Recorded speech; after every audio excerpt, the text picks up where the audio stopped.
Sinä ja Ossi olette käsittänyt väärin. Mä en todellakaan ole mustasukkainen Ossista. Onko mä käsittänyt senkin väärin, että sinä ja Ossi olitte varastanut Stellansin kassa? Antaa olla se.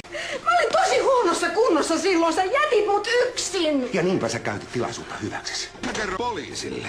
Jos mä näen sun Ossin kanssa, niin sen jälkeen sua ei tunnista edes äitis. Voi helvetti. Vähän toista luokkaa kuin rotat ja toraratkin. Lopeta.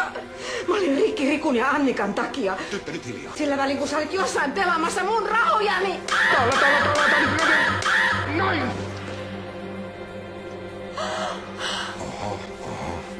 Kun sä halusit ihan tahallas vervojen sekaan juhlimaan. Tää meni jotenkin suuvahdot.